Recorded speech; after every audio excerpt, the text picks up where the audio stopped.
Dale, pues entonces yo le doy la bienvenida a las personas que acudieron a la charla. Les agradecemos muchísimo que dispongan de este tiempo para atender el llamado de la divulgación científica en América Latina, particularmente en estos tiempos que es muy importante recordar la importancia de la ciencia, no solo a nivel natural, sino también a nivel filosófico. El día de hoy tenemos a la profesora Graciela Piñeiro con su charla El rol de los Mesosauridae en el origen del huevo amniota. Yo le pedí a ella que se presentara a sí misma porque ella nos puede hablar un poco más de su escuela, de las cosas que hace. Y pues nada, profe, entonces te dejo en tu espacio. Bienvenida y muchas gracias por aceptar la invitación. Bueno, hola León y todos los que están allí, que no los veo porque solo tengo mi presentación en la computadora y les agradezco muchísimo por estar aquí y voy a presentarme. Bueno, yo soy doctora en ciencias biológicas, pero también fui magíster o soy magíster, tengo un título de magíster y de licenciada en ciencias biológicas en la Facultad de Ciencias de Montevideo, Uruguay. Soy investigador del PDCIVA, que es el programa de posgrado. Tengo un grado 4 en los dos posgrados, en el posgrado de Geociencias y de Ciencias Biológicas. Y además, bueno, soy investigador del Sistema Nacional de Investigadores de mi país y trabajo en el Departamento de Paleontología de la Facultad de Ciencias en Montevideo, Uruguay. O sea, he llegado a tener mi doctorado gracias al estudio que realicé en los depósitos del Paleozoico Superior de Uruguay, básicamente abarcando tres unidades, ¿no? Desde la formación Mangrullo hasta pasando por la formación Paso Aguiar, formación Yaguarí, formación Buenavista. En eso básicamente centré mis estudios de posgrado. Y entonces, bueno, trabajo en ese periodo de tiempo que va desde los 200, de los 300 millones de años, podríamos decir, hasta los 250. O sea, son 50 millones de años que están representados en el registro fósil de Uruguay, por suerte para mí, y que también se extiende en países como Brasil, Argentina, por supuesto, y Paraguay, y algo también, como dijo el colega Cisneros, que estuvo anteriormente, en la anterior charla, también se extendería en Perú y Bolivia. Entonces, bueno, por suerte, entonces los sudamericanos, yo creo que también hay algo de pérmico en Venezuela, o sea que los sudamericanos podríamos tener bastante para estudiar de estos periodos. Exacto. Bueno, entonces ya saben el título de mi charla. Voy a hablar sobre el rol de los mesosáuridos en el origen del huevo amniota. Y para empezar, por supuesto, nos vamos a centrar en lo que es el tiempo geológico, ¿no? En la escala del tiempo geológico, dónde estamos, dónde se va a desarrollar esta historia que les voy a contar hoy. Básicamente es en ese cuadrado de pintado de color rojo que iría dentro de lo que serían los 335 millones de años hasta los 290 más o menos millones de años, en dos periodos, ¿no? Del tiempo geológico, que sería el carbonífero y el comienzo del periodo pérmico, ¿no?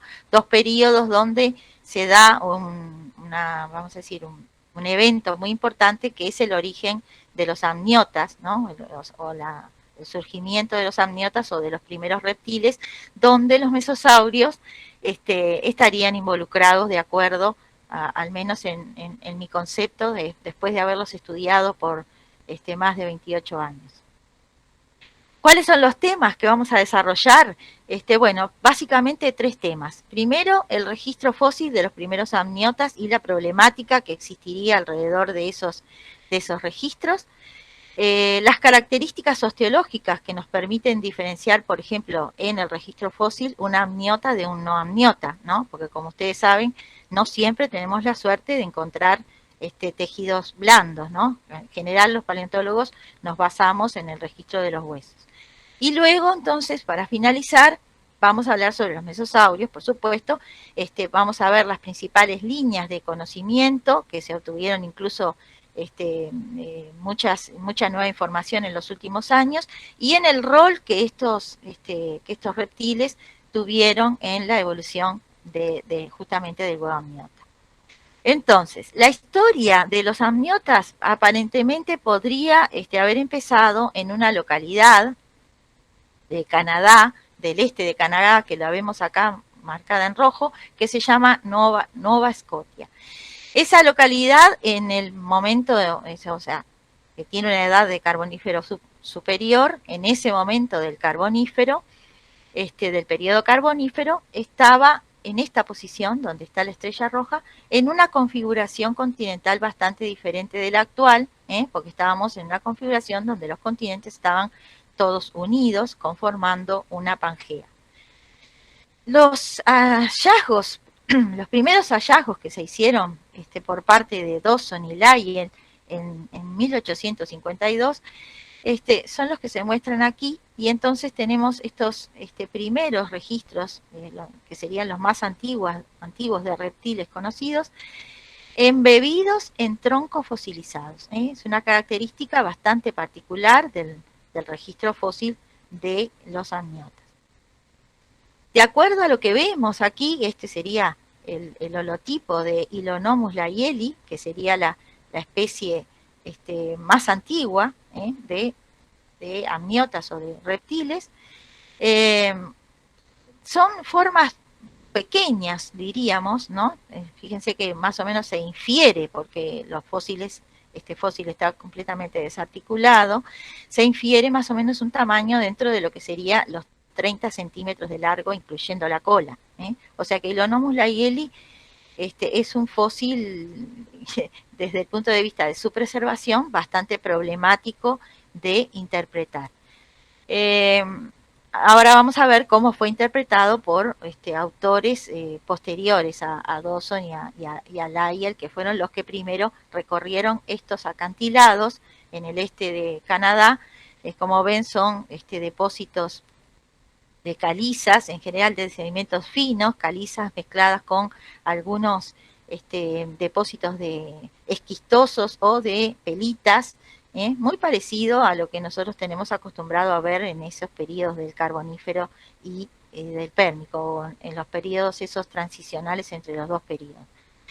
Justamente esta localidad fue tan importante que se construyó un museo en esa localidad, en la cual, bueno, los visitantes pueden ver los fósiles dentro de del museo, dentro de la exposición que ofrece el museo, y también pueden ver las rocas, los afloramientos. Allí, por ejemplo, lo más famoso son los fósiles de troncos, de troncos fosilizados que están en posición de vida, aparentemente.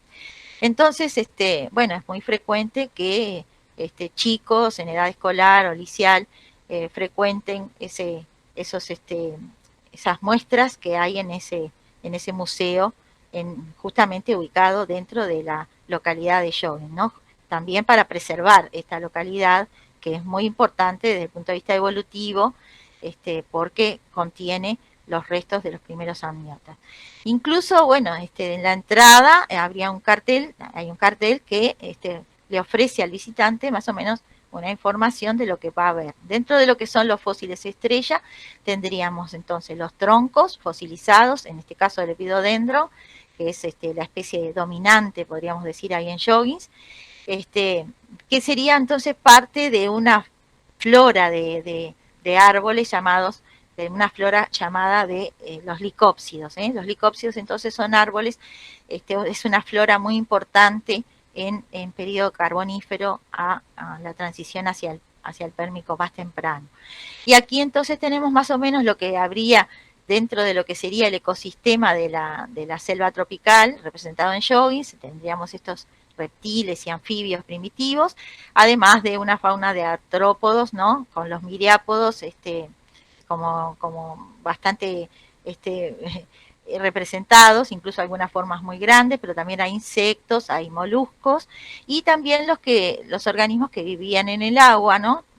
Obviamente los peces bien representados, y bueno, recuerden esto, ¿no? Porque los crustáceos que se encontraron en Joggins son pigocefalomorfos, tienen ese nombre bastante complejo y quizás se lo van a recordar porque después lo vamos a volver a ver en otra localidad más cercana a nosotros. Bueno, entonces los pigocefalomorfos y dentro de los quelicerados, los euritéridos, quizás son los fósiles más característicos de la región. Fíjense que Dawson ya en 1863 hizo una reconstrucción del ambiente del ambiente que tenían esos primeros tetrápodos, esos primeros amniotas, y los reconstruyó como si fuese un ambiente, bueno, un ambiente acuático, una especie de lago o lagún, quizás con alguna comunicación con el mar exterior, y con los peces en el agua y los tetrápodos en tierra, incluso él figuró hasta huellas que también fueron encontradas en Joggins y en otras localidades contemporáneas. Entonces allí representó los anfibios y los reptiles asociados aparentemente a moluscos, en este caso que los vemos allí, y a los peces. No obstante, algunos artículos, por ejemplo de Calder et al. De 2006, muestran que los peces y los tetrápodos estarían estratigráficamente separados. O sea, fíjense aquí donde se dice, donde se ve a los troncos en posición de vida, aquí se habrían encontrado estos primeros amniotas, mientras que los peces estarían asociados más o menos a la capa 32, porque están prácticamente todas numeradas las capas,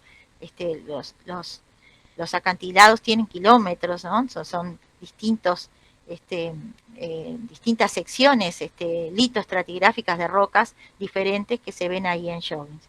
Entonces, bueno, vamos a ver, habría que ver si en realidad los peces aparecen también en estas capas donde están los tetrápodos, ¿no?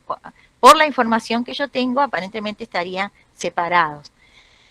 La preservación de estos primeros amniotas es bastante particular, ¿no? Porque fíjense que nosotros encontramos el fósil tipo, el taxón tipo, que es Ilonomus lyelli, de la especie Ilonomus, en una condición de desarticulación absoluta, ¿no? Nosotros vemos todos los huesitos aquí, están todos desarticulados y embebidos en un tronco.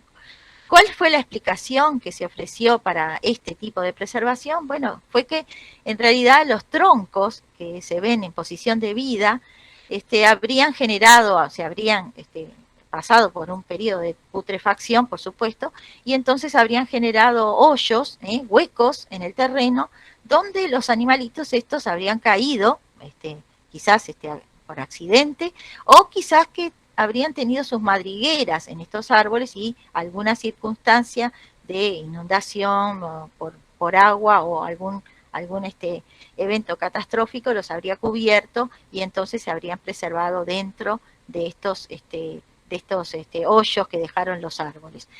El tema es que nosotros, por ejemplo, podemos decir que estudiando los mesosaurios también nos encontramos con algunos eventos similares, donde los huesos, que se ven acá de color blanquito, están asociados a restos de troncos.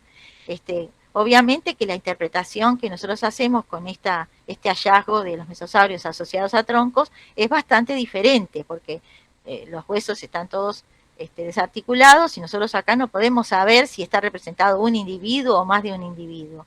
Es bastante difícil de determinar. Entonces lo que nosotros pensamos es que justamente esto fue una preservación casual de que los mesosaurios y los troncos fueron arrastrados quizá por una corriente en un evento de alta energía del ambiente, quizá por una tormenta o por otro evento que quizás está asociado a esta preservación, como podría ser, por ejemplo, un vulcanismo que afecta a la región.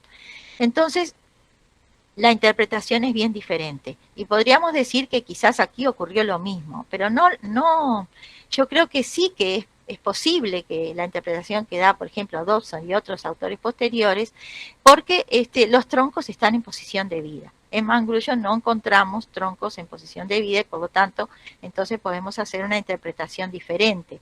A pesar de todo, es bastante raro que se hayan desarticulado de esa manera, ¿no? Incluso hay algunas publicaciones de Dawson, que son también más o menos de esa fecha, 1860, por ahí, donde el autor explica que en realidad no es solo que encuentran un un individuo dentro de estos troncos, sino que a veces han encontrado hasta 18 y 20 especímenes o incluso de diferentes especies que están embebidas en estos troncos.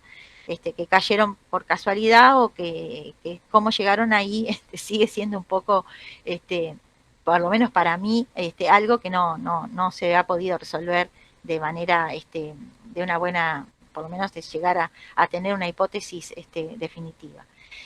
Bueno, como tenemos estos materiales que son los que disponemos, ¿no? Que en realidad, por ejemplo, yo aquí puedo ver que hay algunas costillas, veo pocas vértebras, algunos huesos largos, quizás podría saber mirando el fósil, ¿no? Por lo menos en las fotos que hay disponibles a través de internet y en algunas publicaciones muy antiguas. Entonces, tengo que ir a lo que me dicen los colegas, por ejemplo, Carroll, que publicó en 1964, describió a Ilonomus, la Yeli, y entonces hizo una reconstrucción, o sea, un dibujo interpretativo de lo que se veía en este material, y entonces podemos ver que tenemos casi todos los huesos representados, o huesos incluso del tarso, de la cintura escapular, cintura pélvica, incluso huesos de cráneo, que están todos desarticulados, pero acá podemos ver una mandíbula, algunos otros huesitos que están entreverados por acá, con los cuales entonces se intentó reconstruir el esqueleto. Entonces sería el BMNH R4168 del holotipo, pero Carroll figura en ese mismo trabajo de 1964 otro material con otro número que podría ser un paratipo, no lo aclara, que según Carroll este material habría sido colectado en el mismo nivel donde se colectó el holotipo de Ilonomus y él lo asigna a esa especie.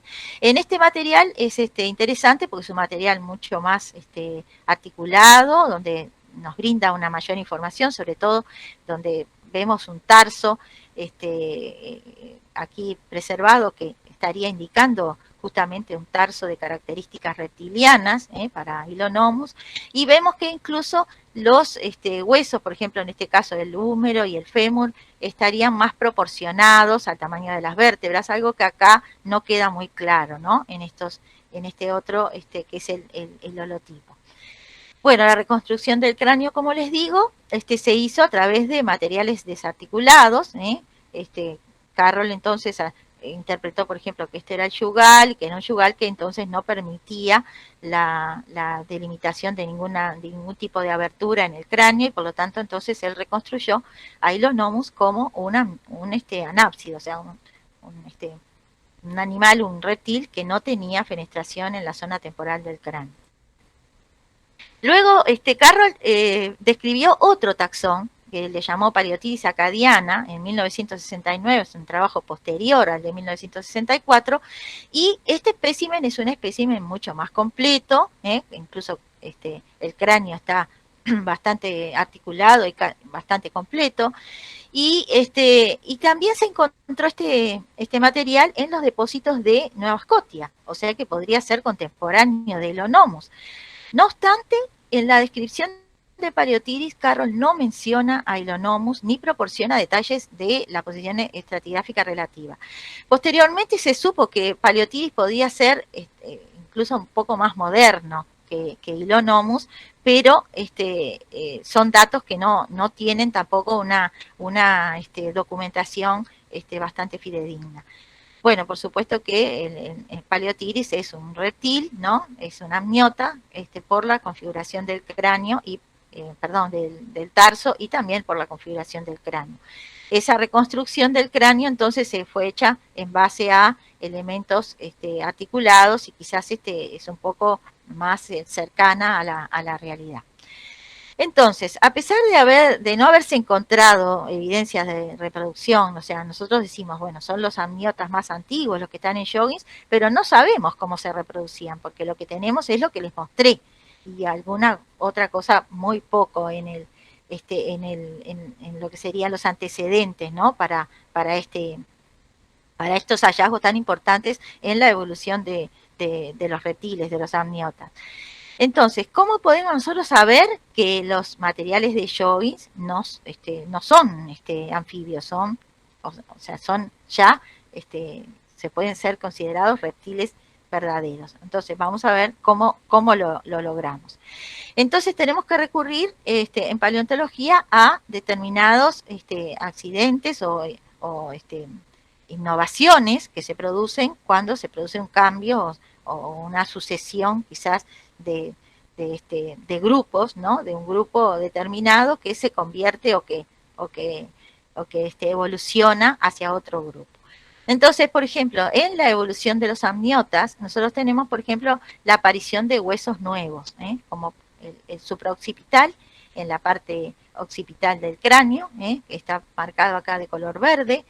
En respecto del paladar, tenemos otro accidente craneano, que es la configuración, vamos a decir, anatómica del pterigoides, que es este hueso del paladar, que tendría entonces una rama palatina, que se extiende hacia anteriormente, y otra rama cuadrada, y entre esas dos ramas se desarrollaría un flanco, que es este flanco que se ve acá, que es el flanco transverso, que aparentemente entonces sería característico de esos primeros reptiles. Luego tenemos la diferenciación de vértebras cervicales, pero ese carácter es complejo porque algunos taxones tienen solamente una vértebra cervical que estaría, vamos a decir, conformando el cuello de esos primeros amniotas, ¿no? O sea que quizás no es muy, vamos a decir, muy utilizable este carácter porque a veces las vértebras cervicales se parecen mucho a las primeras dorsales y ese problema entonces lo tenemos que soslayar. Otro carácter que sí que es bastante importante es la dominancia del pleurocentro en las vértebras sobre el intercentro, ¿no? A lo largo de toda la columna. Nosotros llegaríamos entonces a esta condición donde el pleurocentro es dominante en los primeros amniotas, que sería la condición de Hylonomus. Y un carácter bastante discutido, ¿no? Dentro de lo que sería la comunidad paleontológica es si en realidad el carácter de fenestración, de tipo de fenestración o presencia o ausencia de fenestración en la zona temporal del cráneo es un carácter que puede ser válido para determinar, por ejemplo, o para clasificar a los amniotas y para determinar si estamos frente a un amniota. En realidad yo creo que si bien las ventanas temporales pueden ser incluso variables en algunos grupos, como por ejemplo el grupo de los pararreptiles, nosotros podemos determinar que la condición basal es una condición, un cráneo sin ventanas, por supuesto, ¿no? O sea, como los ancestros no amniotas no tenían fenestración. Pero lo que sí podemos decir es que la fenestración aparece muy tempranamente en la evolución de los amniotas. Por ejemplo, en los sinápsidos basales, en lo que serían la línea que va a dar origen a los mamíferos, ¿no? La línea mamaliana, la condición entonces de fenestración aparece tempranamente. Y es un tipo de fenestración muy característica porque se trata de la presencia de una ventana temporal de posición inferior que está delimitada por tres huesos básicos que son el posorbital, el escamosal y el yugal, aunque puede haber una intervención también del cuadrado yugal en su delimitación. Luego entonces tenemos este grupo de los pararreptiles que algunos autores llaman de anápsidos, a pesar de que algunos pararreptiles presentan un tipo de fenestración que puede o no ser homólogo, en general no lo es, de la condición, por ejemplo, sinápsida o de la condición que vemos aquí un poco más derivada, que sería la condición diápsida, donde tenemos dos ventanas temporales y dos barras temporales presentes, ¿no? La barra temporal superior y la barra temporal inferior.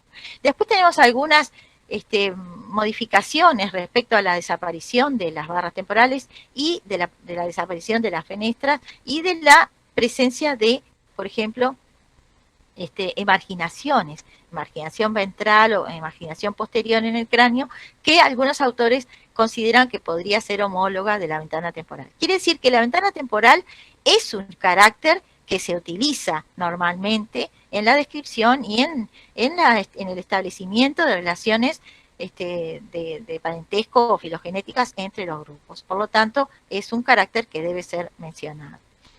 Fíjense que dentro de lo que serían los primeros amniotas, nosotros tenemos la condición de Hylonomus, que es el amniota más antiguo conocido, que es una condición inferida, porque no tenemos un cráneo de Hylonomus que nos pueda determinar fehacientemente que estos pequeños animales tenían un cráneo anápsido. Pero bueno, vamos a dejar, basándonos en la reconstrucción de Carroll, que esos primeros amniotas tenían representantes anápsidos.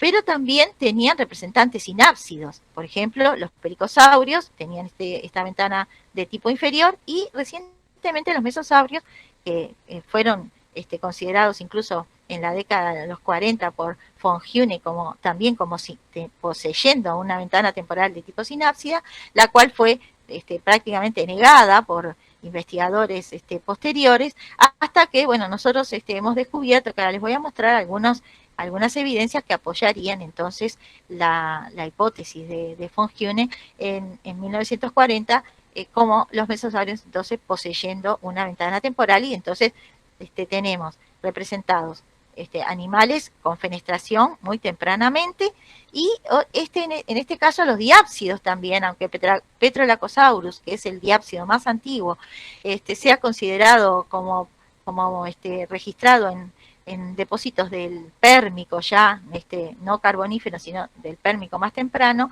De cualquier manera, Petrolacosaurus y los diápsidos más basales tienen biocrones, tienen linaje fantasma que se extienden hasta el carbonífero. O sea que es posible entonces que la fenestración sea una condición bastante extendida entre los amniotas más tempranos, ¿no? A pesar de que, como dijimos, es obvio que provienen y que la condición más basal es un cráneo cerrado, como el que se postula que tenía Hylonomus.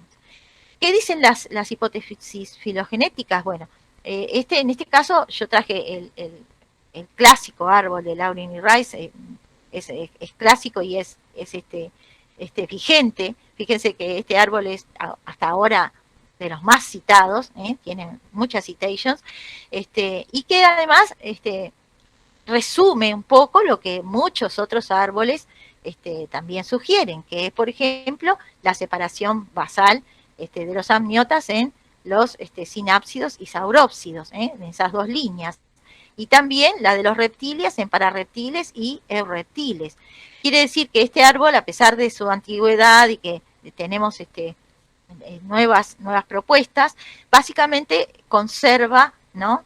la estructura que está presente en casi todos los árboles, incluso con lo que sería los troncos más basales o ancestros, incluyendo a los dialectomorfos y a los eimoriamorfos. Lo más discutido de este árbol es la posición de los mesosaurios, porque, por ejemplo, en este caso, Laurin y Rice los colocan como los saurópsidos más antiguos o más basales, siendo que otras hipótesis los colocan como los pararreptiles más basales. Obviamente que la posición de las tortugas también es hasta ahora un tema no resuelto, ¿no? Completamente, pero lo más discutido entonces sería la posición de los mesosaurios. Recientemente, esa filogenia de Laurin y Rice fue revisada por Laurin y por mí, que publicamos un artículo en 2017 donde presentamos esta hipótesis, donde los mesosaurios siguen siendo los saurópsidos más basales, y donde probablemente los pararreptiles, o sea que no está clara, no se logró determinar esa separación de los reptiles en pararreptiles y eureptiles, y entonces los pararreptiles serían parte de lo que serían, entre comillas, los diápsidos, ¿no? Comenzando por los aerocélidos,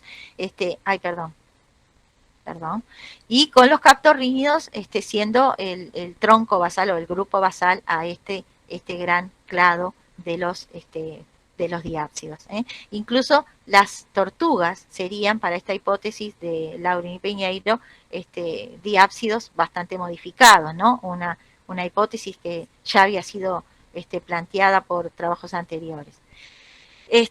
Obviamente que este estudio nuevo que hicimos de la de la hipótesis de Laurin y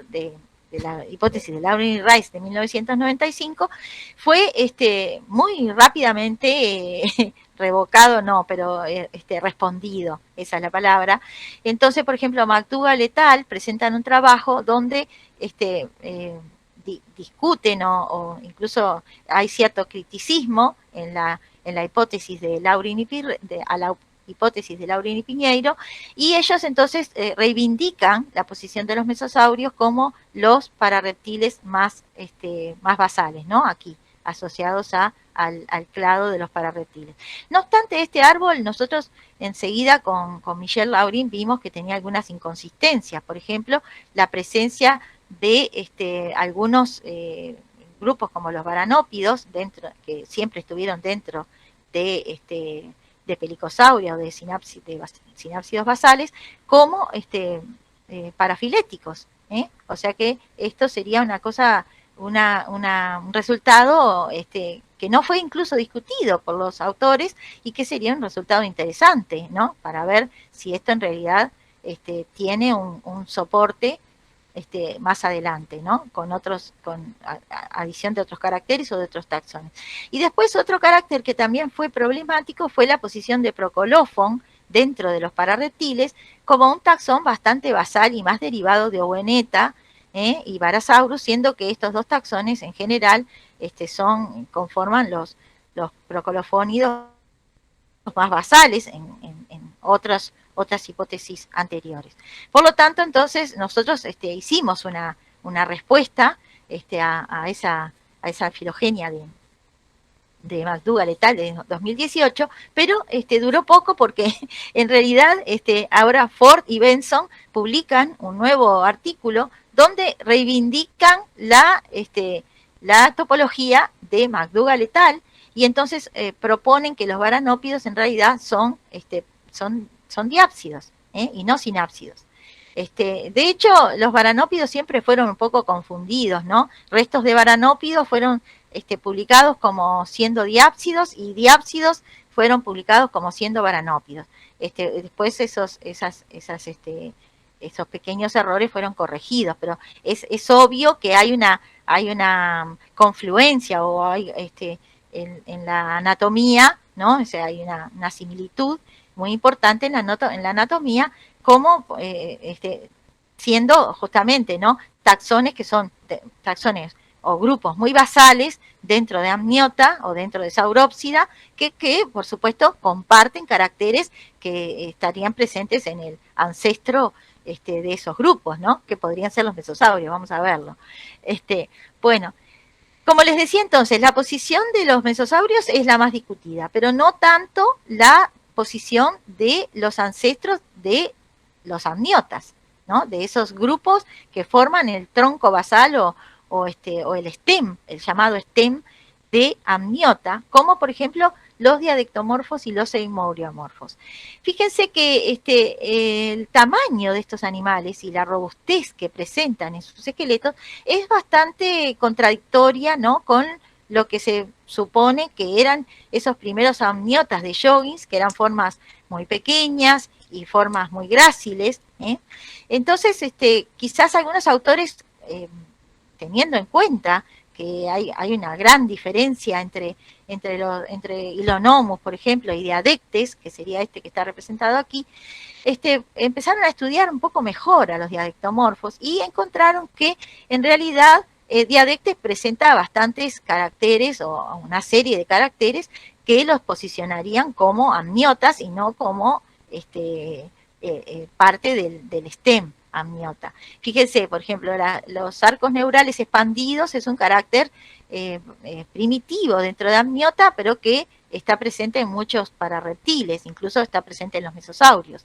Después, la dominancia del pleurocentro en las vértebras es un carácter también que caracteriza a los amniotas. Y fíjense, los dientes molariformes que estarían indicando una dieta basada básicamente herbívora, una herbivoría que es muy difícil de ver en los no amniotas, ¿no? En los anfibios, por ejemplo. Y la delimitación de un flanco transverso, o sea, muy bien delimitado, vamos a decir redundantemente, y la presencia de un supraoccipital en la parte posterior del cráneo, entonces estarían haciendo de diadectes quizás una amniota de los que esperaríamos que sean los más basales, con una región temporal completamente cerrada. Pero dejando de lado lo que nosotros siempre vemos en los árboles filogenéticos, ¿no? Los diadectomorfos y los eumoriamorfos formando los outgroup en esos estudios filogenéticos. Nosotros, por ejemplo, publicamos un trabajo en 2016 donde pudimos ver la evolución que podrían haber tenido los amniotas a través de la evolución morfológica del tarso. Y fíjense qué interesante, porque, por ejemplo, en tetrápodos como Aqueloma y Grererpeton, nosotros vemos que tenemos una configuración aún de no amniota dentro del tarso, la configuración que, por ejemplo, es esperada, donde hay dos huesos más importantes, en la región proximal, que son el astrágalo y el calcáneo, y después tenemos un central, que sería este que estoy marcando, y una línea de distales, de tarsales distales, que corresponden una a cada dedo. Bueno, aquí entonces vemos la evolución que está ocurriendo, en este caso, por ejemplo, Proterogirino, Gefirostegus weslotiana, que es un taxón muy clave, Proterogirinos y Gefirostegus, que son considerados no amniotas, pero no sabemos nada de la reproducción de ellos, estarían tendiendo ya a tener un tarso bastante cercano a lo que sería el tarso de los amniotas. O sea, aquí se están produciendo las transformaciones que van a dar lugar a esta configuración, que es la configuración típica. Luego, en los microsaurios ya tendríamos prácticamente, en weslotiana, que es considerado hoy un lepospóndilo, quizás asociado a los microsaurios o muy relacionado, tendríamos ya la configuración prácticamente similar a lo que vemos aquí. No está el foramen entre el astrágalo y el calcáneo, pero eso podría ser incluso un carácter relacionado a la tafonomía, ¿no? O sea que no queda muy claro que weslotiana no lo tiene.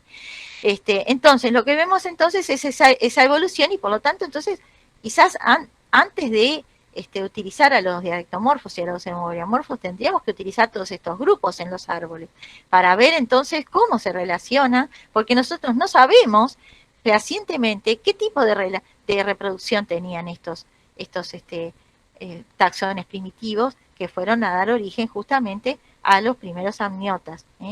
Entonces es interesante utilizar entonces otras modalidades, otros caracteres que nos ayuden, y otros taxones, por supuesto, que nos ayuden a entender mejor la evolución, el origen y la evolución de los amniotas.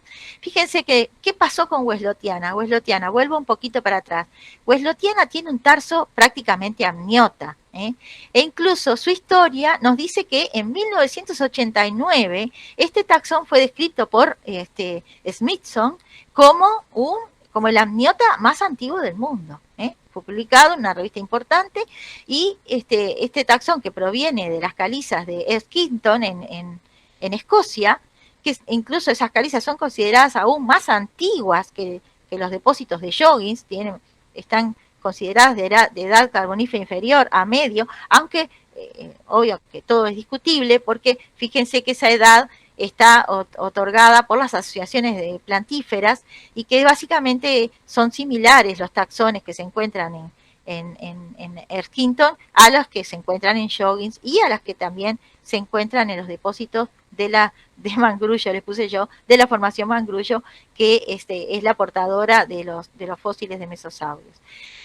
Lo que resultó interesante es que luego, en 1993, se publica otro artículo, donde Smithson es el primer autor, junto a Carroll y otros, Smithson y tal, en 1993, donde se considera que en realidad weslotiana no es una amniota, y está dentro del stem amniota, está muy cercano al origen de los amniotas, pero no lo es, y básicamente lo deducen a través de la estructura del tarso. Ellos piensan que en realidad el astrágalo y el calcáneo no están diferenciados, que faltan producirse otros huesos se tienen que unir al astrágalo, algo que es bastante discutible, para nosotros que solo vemos estas fotos o dibujos que no podemos establecer una opinión certera, ¿no?, de lo que está ocurriendo. Tenemos que, hasta no ver los especímenes, tenemos que creer lo que los colegas nos están informando. Por lo tanto, entonces, Silonomus sigue siendo, después de esta publicación, el amniota más antiguo. Entonces, haciendo esa pequeña introducción para que ustedes conozcan lo que nosotros sabemos de esos primeros amniotas, vamos a entrar entonces a ver qué rol tuvieron los mesosaurios y cómo nosotros, qué información podemos presentar sobre estos reptiles primitivos, antiguos, en comparación a lo que nosotros sabemos de los que sí están hoy en día reconocidos como los amniotas más antiguos. La edad de los depósitos portadores de restos de mesosaurios es básica, no es crucial, y está en discusión en este momento. ¿Están dentro del Pérmico temprano o estos depósitos en realidad son más antiguos y quizás se acercan bastante a la edad sugerida para los depósitos donde se encuentran los amniotas más antiguos? Entonces vamos a conocer un poquito a los mesosaurios, porque yo creo que estos animalitos, bueno, dentro de quizás unos años van a ser reconocidos, va a ser reconocidas la importancia que en realidad tienen en la evolución de los amniotas. Ellos entonces hoy en día estarían disputando, ¿no?, esa categoría, de acuerdo a lo que ya está publicado, esa categoría de estar entre los amniotas más antiguos.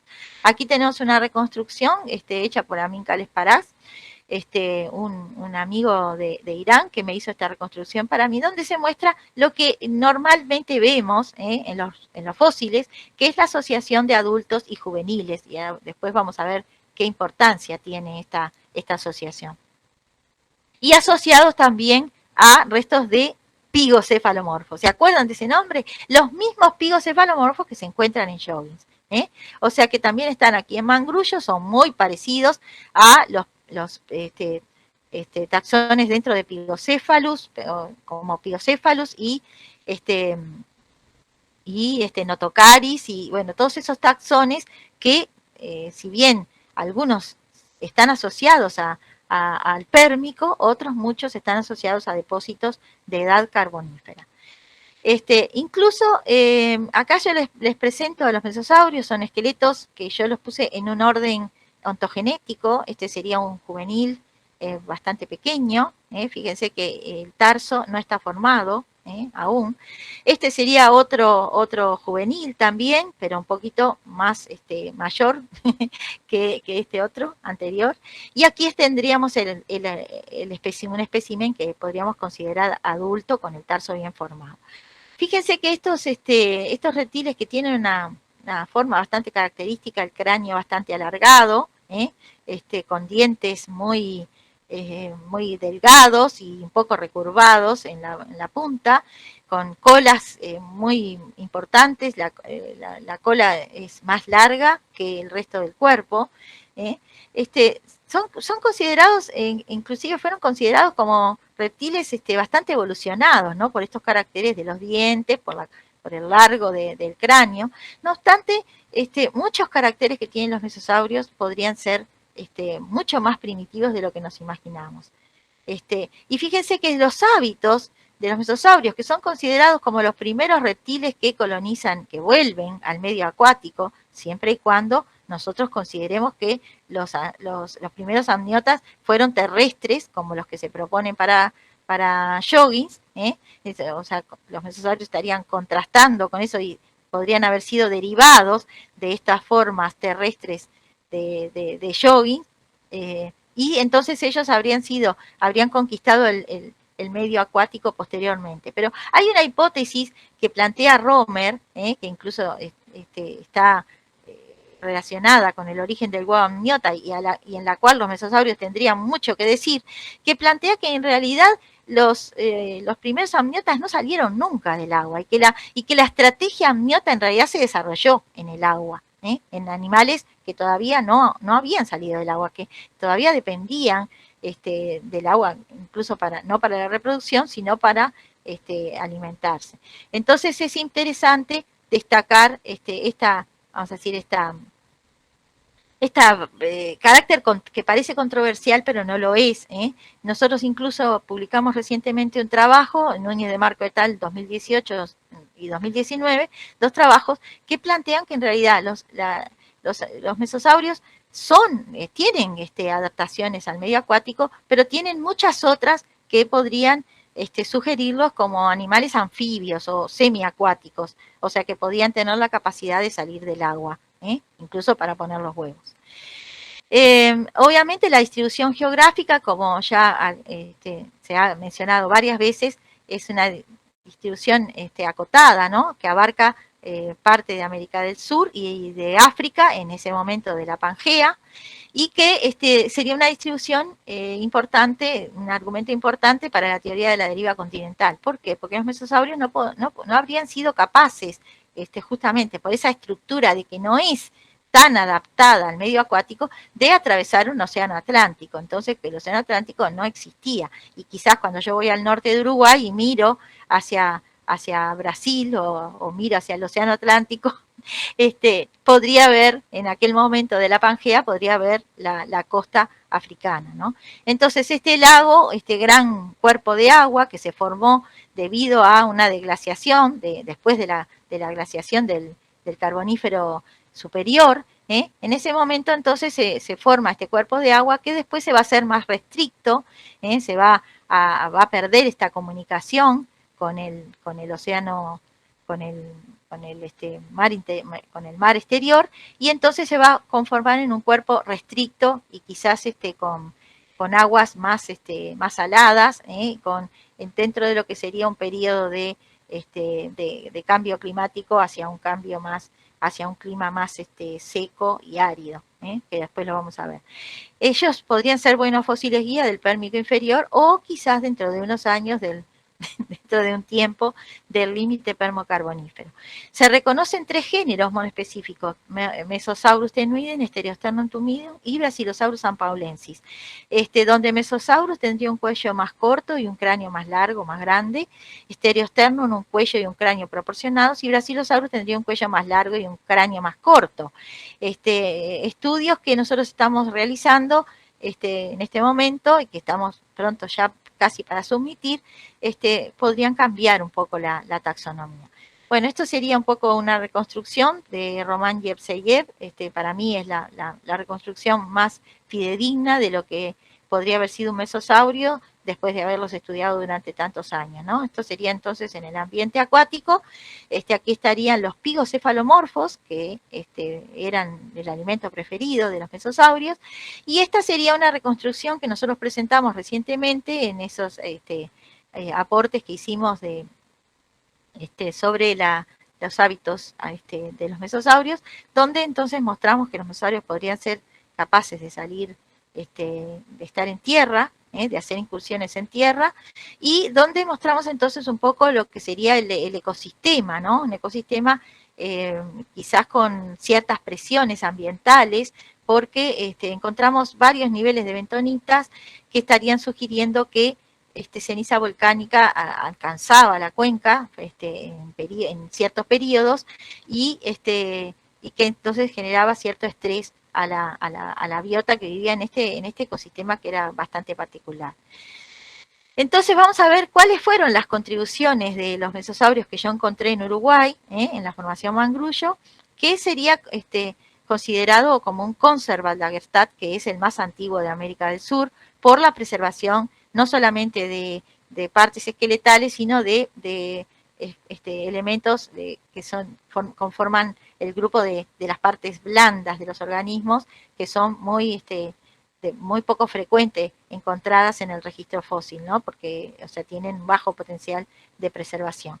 Entonces sería la formación Mangrullo, con una distribución en el norte y noreste de Uruguay, con los departamentos de Tacuarembó, Rivera y Cerro Largo, y estos serían un poco las fotos de afloramientos, de los más importantes. Aquí estas rayas que se ven acá como varios niveles, serían los niveles de bentonitas. Encontramos 8 niveles de bentonitas asociados a los restos de mesosaurios y de pigocefalomorfos y de otros taxones que ahora les voy a mostrar.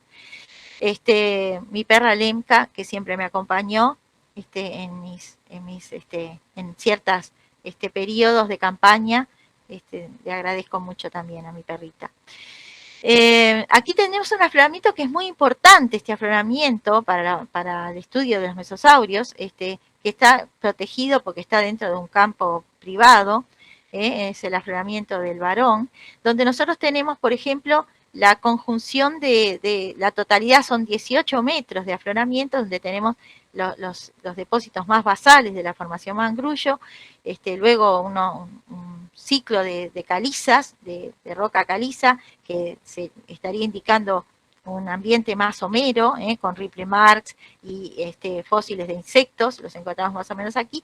Luego tenemos las distintas capas de mesosaurios, distintos niveles de mesosaurios, donde hay niveles de articulados y de huesos desarticulados asociados a bentonitas y a cristales, esto que ven acá de color más oscuro, más rojizo, son cristales de yeso. Eso nos hizo pensar quizás en ese deterioro ambiental que ocurrió en el lago de Mangrullo y de Iratí, hacia cuando se produjo esa restricción del cuerpo de agua y entonces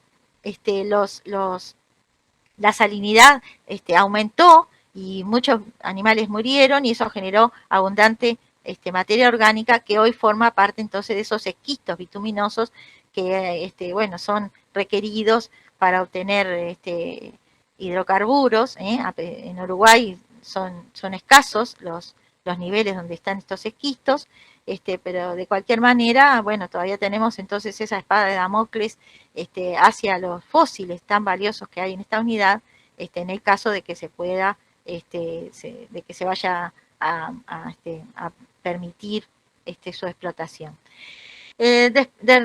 Respecto de la edad de esta unidad, ahí vemos los niveles de bentonitas más claros. Aquí tenemos uno donde ahora sacamos muestras para datar, porque son niveles bastante frescos.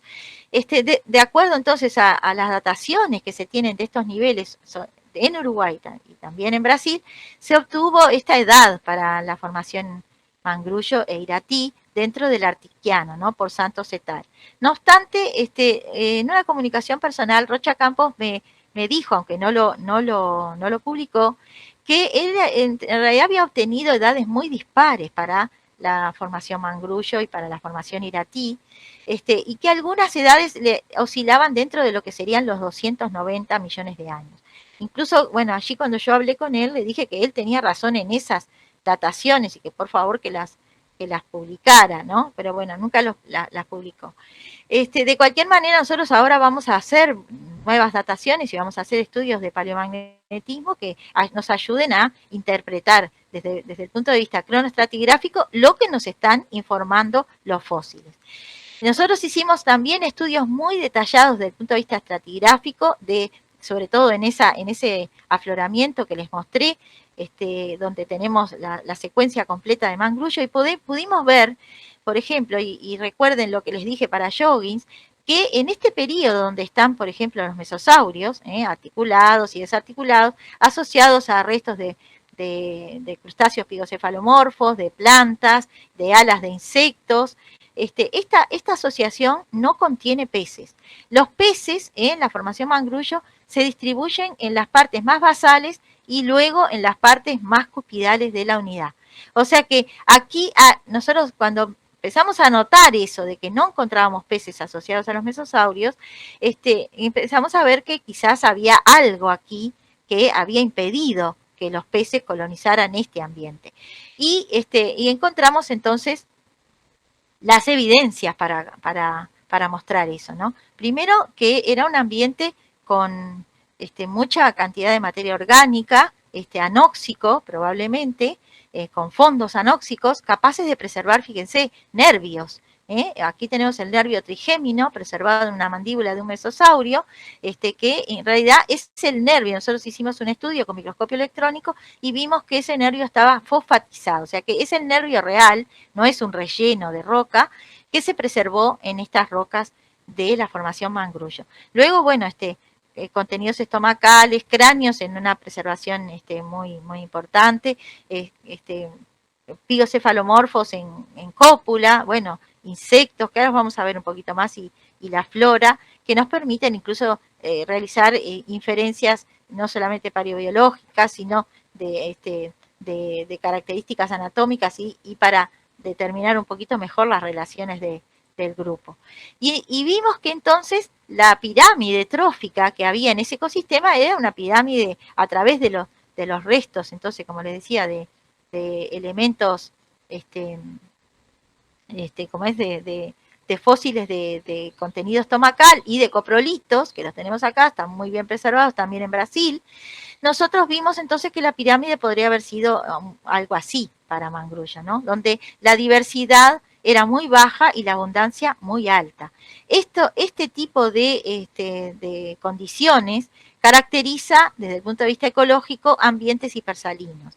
Entonces, nosotros intuimos que si bien en el principio el lago podría haber sido un lago salobre, las condiciones, incluso las condiciones climáticas con el establecimiento de ese clima seco y árido, habrían hecho, y quizás una interrupción de la conexión con el mar abierto, habría producido entonces este evento, este proceso en la formación que se nota muy bien en la formación Mangrullo, que habría deteriorado el ecosistema y entonces la abundancia incluso también la podemos asociar a que muchos animales habrían muerto, ¿no? Bueno, esto es un poco para mostrarles en detalle, ¿no?, los contenidos estomacales que mostrarían, en realidad, este es un trabajo de Silva et al. De 2018, que mostraría la presencia no solo de crustáceos pigocefalomorfos, que los vemos por acá, sino que estos están asociados a restos de mesosaurios. Entonces, probablemente de mesosaurios incluso que son siempre de pequeño tamaño o que son huesos de mayor tamaño fracturados. Eso nos hizo entonces pensar que en realidad lo que podríamos inferir como una relación trófica posible sería que los mesosaurios se alimentaban los pequeños de pigocefalomorfos pequeños, normalmente, los mayores, los adultos, de pigocefalomorfos de mayor tamaño, pero no de los más grandes. O sea, el estudio que nosotros hicimos indica que pigocefalomorfos de hasta 2 centímetros están presentes en los contenidos estomacales, no más de eso. Y que después entonces la historia terminaría con que los pigocefalomorfos carroneaban en los cuerpos de los mesosaurios que habían muerto, en estos restos, ellos carroñaban, y a su vez los mesosaurios pudieron haber también carroñado en momentos quizás de mayor estrés del ecosistema, habrían también carroñado lo que podían, obteniendo pedazos pequeños, trozos pequeños de los esqueletos en descomposición. O sea que fíjense que el ecosistema tiene unas relaciones tróficas muy, ¿cómo les podría decir? Muy dependientes una de otras, ¿no? Entonces, lo que podemos decir es que es un ecosistema sensible, ¿no? Donde falta uno, el ecosistema puede desmoronarse rápidamente. Entonces, los hábitos piscívoros, o sea, debido a todo lo que nosotros encontramos, toda la información que encontramos, que fue realmente impresionante, con los mesosaurios de Uruguay y también de Brasil, porque ese artículo que les digo de Silva et al. Están incluidos todo lo que se ha encontrado de mesosaurios en la cuenca del Paraná y en la cuenca norte, que sería la continuación en Uruguay. Y entonces esos hábitos piscívoros que habían sido inferidos para los mesosaurios, básicamente debido a este hocico alargado y a estos dientes bien delicados, ¿no?, con esas puntas recurvadas, es un mito, porque los mesosaurios nunca comieron peces, por lo menos nunca encontramos sus restos asociados en los contenidos estomacales. Y entonces inferimos para la formación Mangrullo un ambiente eutrófico, similar a, por ejemplo, a con abundancia de algas. Nosotros hemos encontrado muchas matas algales preservadas en los sedimentos, con fondos anóxicos debido justamente a la cantidad imponente de materia orgánica que este ambiente generaba, O entonces podríamos haber pensado que la evolución de ese cuerpo de agua habría sido la misma que hoy vemos, por ejemplo, en el lago Urmia, en Irán, que es un lago dentro de lo que sean las cadenas de lagos salados, que hoy en día está en periodo de desecación. En este lago, bueno, obviamente que la actividad humana es la que ha tenido la mayor interferencia, ¿no? con el destino que ha tenido este lago. En el caso de los mesosaurios, fueron condiciones naturales de cambios en cambios climáticos o cambios en la en la estructura de la cuenca debido a procesos tectónicos, a procesos quizás de finalización de la Pangea en algunas áreas, mucha actividad tectónica, alto volcanismo, pero que habría llevado entonces a condiciones similares, ¿no? Para el lago Urmia también el aumento de las algas se ha observado, y el descenso de los niveles de agua que podrían haber entonces terminado con el ecosistema. Fíjense que nosotros tenemos evidencias, como les decía, de estos cristales que han aparecido asociados a los mesosaurios, que son cristales que siempre se pensó que eran cristales de carbonato de calcio, pero en realidad son cristales de yeso, y de crustáceos pigocefalomorfos que tenían, por ejemplo, un endoesqueleto, porque las aguas saladas evitan que los cuerpos se hundan. Entonces, para poderse hundir, para poder comer, tanto los pigocefalomorfos como los mesosaurios, que tienen estas costillas engrosadas, habrían entonces adoptado esa característica para hundirse sin tanto gasto energético, ¿no? Y las algas, que acá las tenemos, que son características de esos ambientes.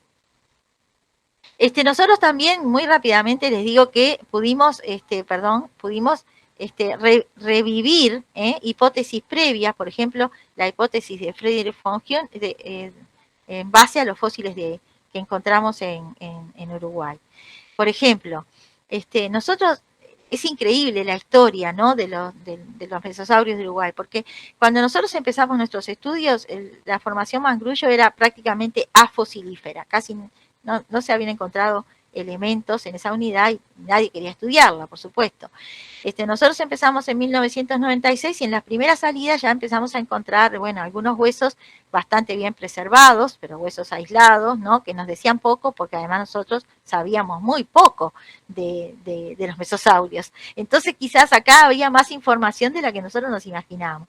Lo que sí empezamos a ver es que en realidad estos que llamaban bone beds de mesosaurios no contenían solo costillas y vértebras, sino que acá estaban representados prácticamente todos los huesos del esqueleto.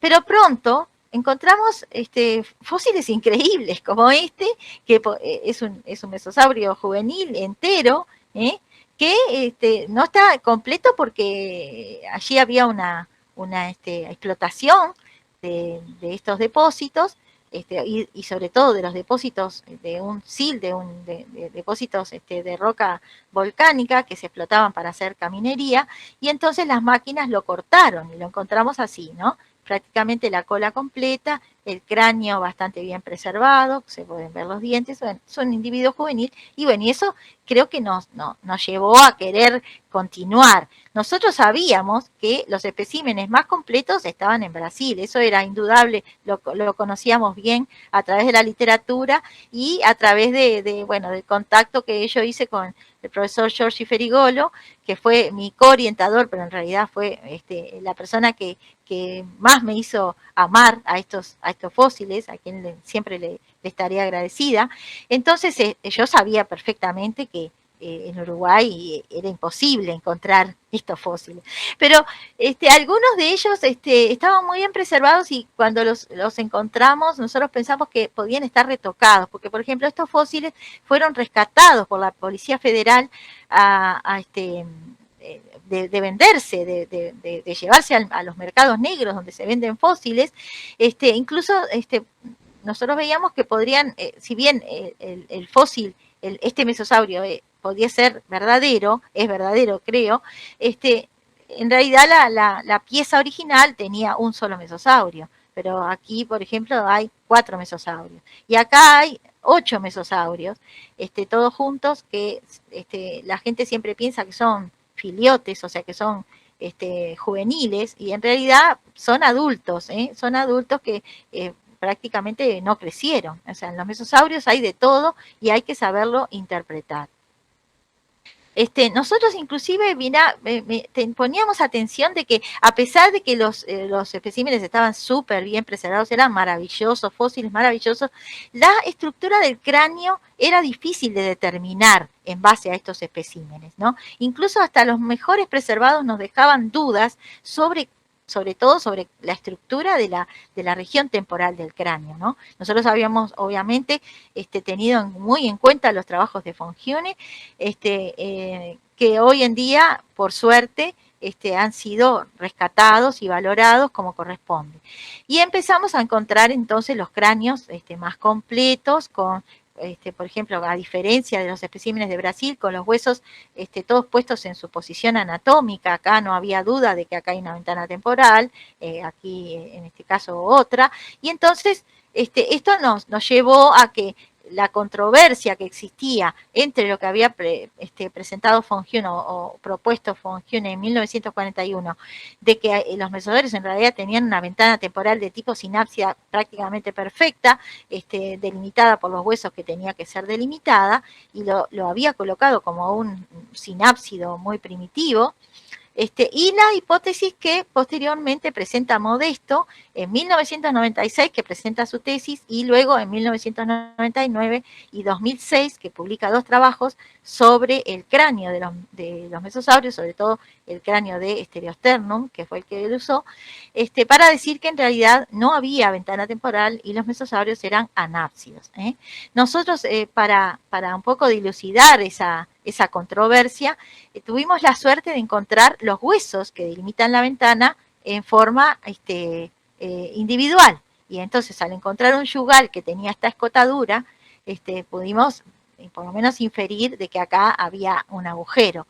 Después encontramos, obviamente, esos cráneos que les mostré, y entonces pudimos determinar que la posición del yugal y la forma del yugal y de los demás huesos, entonces sería un poco la prueba de que los mesosaurios tenían esta pequeña ventana temporal de tipo sinápsida, como von Huene lo había propuesto. Pero además, con los cráneos que nosotros estuvimos, pudimos, por ejemplo, interpretar la dislocación de los huesos, que es un proceso muy frecuente, porque estos animales eran pequeños, los cráneos eran muy bajos, los huesos eran milimétricos en su espesor, y por lo tanto el peso de los sedimentos obviamente que hace su parte y disloca los huesos. Entonces nosotros pudimos hacer reconstrucciones donde ponemos los huesos en su posición anatómica basadas en los cráneos que tenemos con esos huesos en posición anatómica, y podemos entonces reconstruir, la flecha quedó un poco corrida, pero podemos reconstruir que en realidad la ventana temporal estaba presente. También pudimos reivindicar la hipótesis de von Huene respecto del nasal, que es un hueso bastante alargado en el cráneo de los mesosaurios. Nosotros encontramos muchos nasales aislados que nos indican justamente que von Huene tenía razón en sus reconstrucciones respecto de, por ejemplo, lo que Modesto planteó de que el nasal era bastante corto en los mesosaurios. Y a su vez observamos algo muy importante para el estudio de estos animales, que es que los fósiles se preservan en parte y contraparte. Pero fíjense que cuando nosotros hacemos la reconstrucción de los huesos, vemos que hay diferencias en la parte y la contraparte. Y eso, si yo, por ejemplo, encuentro la parte aislada, y no encuentro la contraparte, puedo decir que acá hay 2 especies, pero en realidad es el mismo individuo preservado de esta forma. Entonces, nosotros decimos, ¿por qué los mesosaurios están, por lo menos queremos el equipo en el cual yo trabajo, que dirijo, ¿por qué queremos hacer ver que los mesosaurios podrían estar dentro de los amniotas más antiguos conocidos? Bueno, primero porque la edad de los depósitos en los que se encuentran sus restos está en disputa, o sea que todavía no está bien establecida. Incluso la edad, fíjese que varió desde el Pérmico tardío hasta ahora la edad de Pérmico de pérmico temprano que le otorgaron debido a esas dataciones absolutas que se hicieron, y que nosotros incluso recientemente publicamos un artículo en base a un registro de una cucaracha, de un ala de cucaracha, que encontramos en la formación Mangrullo asociada a los mesosaurios, que la denominamos como varón arcuata, y que fue objeto de los estudios de Viviana Calisto, que es mi estudiante. Ella hizo su maestría en base a estos materiales, y otros materiales de insectos que también parecen ser bastante antiguos dentro de los órdenes que representan. Y entonces estos materiales, además de las plantas, que fíjense son licópsidos, o sea, las plantas más abundantes en Mangrullo son licópsidos. Estigmaria y calamites y lepidodendrales son las especies más comunes. Lo mismo que ocurre en Yogis y lo mismo que ocurre en los depósitos que dieron, donde se encontró Weslotiana, ¿no? Que también fue propuesta como el amniota más antiguo. Y los pigocefalomorfos, casi todos son muy parecidos a los que se encuentran en los depósitos carboníferos de Norteamérica y de Rusia. Incluso la varona arcuata es idéntica a la Achillea niblata namurensis, que es una cucaracha, una blataria, que se considera hoy en día el blatario más antiguo de el carbonífero de China, ¿no? Incluso un carbonífero westfaliano, o sea, es un carbonífero más antiguo que el límite, vamos a decir, carbonífero pérmico. Por lo tanto, entonces, los mesosaurios son importantes por su morfología, por todo lo que nos han mostrado de su biología, porque se encuentran en depósitos que podrían ser equiparables a los depósitos donde están los amniotas más antiguos, y además porque nos dieron la mayor sorpresa que podrían darle al mundo los mesosaurios, es decirnos cómo era su reproducción. Fíjense que yo tuve la suerte, la fortuna, no sé, fui tocada con una varita mágica, de encontrar el huevo y el embrión amniota más antiguo conocido. Y fíjense lo que es la calidad de estos materiales. Es algo impresionante. Cuando lo miro, y todas las veces que lo miro, y no sé si hay millones de veces ya que lo he observado, cada vez lo veo más lindo, más importante, más completo, más maravilloso. Porque fíjense lo que es este embrión, este feto, como algunos le dicen, pero esto es prácticamente está completo, esta partecita falta, pero fíjense que está el cráneo con sus pequeños dientes recién en formación. Nosotros miramos los dientes en el microscopio electrónico y pudimos ver que incluso algunos de ellos son bífidos, o sea, son típicos dientes embrionarios. Bueno, tenemos la parte del cráneo con la ventana temporal bien marcada, las vértebras, todo el cuerpo arrolladito, muy arrollado en sí mismo, incluso la cola hace una vuelta por aquí, como en muchos reptiles, de huevos de reptiles, de cocodrilos o de otros similares. Los pies, fíjense la preservación de esto tan delicado, cada uno de estos huesitos mide 1 milímetro, 2 milímetros, ¿entienden? Entonces esto es algo que, bueno, es sublime para mí. Las costillas gastrales también están preservadas, las costillas también dorsales se pueden observar muy bien. ¿Y por qué yo digo entonces que esto es un huevo? Es un huevo porque el embrión está arrollado completamente en sí mismo y es una miniatura del adulto. Acá no hay fases larvarias. Entonces yo podría decir, bueno, pero esto en realidad es una miniatura del adulto, entonces los mesosaurios eran vivíparos. Pero en realidad, estudiando estos restos de lo que sería la membrana que lo recubre, porque inferimos, obviamente, fecundación interna y retención embrionaria. ¿Por qué? Porque no hay evidencia de cáscara, no hay evidencia de cáscara calcárea, pero los huevos tienen muchos tipos de cáscara. Nosotros en los últimos estudios que hemos hecho con microscopía electrónica, utilizando EDS, pudimos ver que aquí, sobre todo en esta parte donde la membrana parece estar mejor preservada, hay algunos depósitos de calcio que estamos estudiando si en realidad son parte de esta cáscara membranosa o son, vamos a decir, relictos de la disolución de los huesos, ¿no? Algunos huesos podrían haber sido cartilaginosos y otros estaban bien osificados. Quiere decir que este embrión estaba a punto de nacer. Y entonces nosotros podemos inferir, por ejemplo, que los mesosaurios podrían haber tenido una retención embrionaria, retención del embrión, porque vimos que el ecosistema estaba en problemas y que era un ecosistema sujeto a varias presiones ambientales. Quizás las hembras comenzaron a retener los huevos para protegerlos.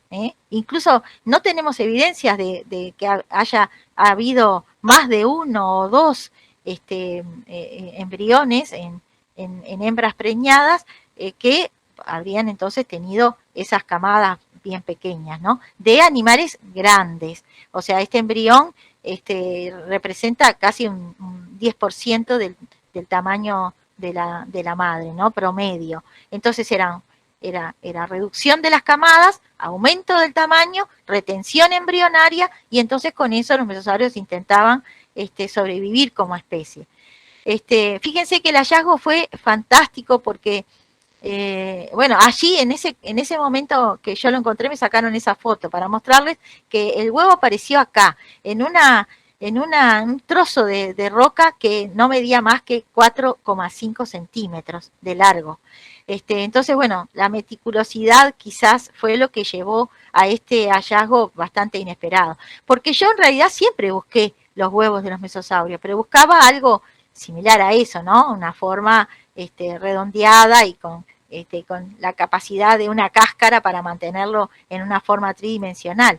Pero encontré esto que en realidad es un huevo, o sea, es un embrión, un esqueleto aplastado, ¿no? Aplastado, ¿por qué? Porque está en depósitos que, como les dije, además de ser pequeño, delicado, que es increíble que se haya preservado así, porque hasta el neurocráneo tenemos aquí separado de la base del cráneo, y entonces nosotros obviamente que podemos inferir que el embrión, el huevo quedó así, y todos los huevos que tienen cáscara blanda van a quedar así, justamente por la presión de los sedimentos.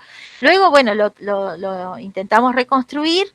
Esta es una reconstrucción que hizo Gustavo Lecuona, y entonces de acuerdo a los estudios que ya hicimos con microscopía electrónica y con los estudios anatómicos que hicimos del embrión, pues pensamos que quizás este embrión en realidad sí era un huevo que se iba a depositar muy cercanamente a el momento de la eclosión, con un periodo de incubación muy corto.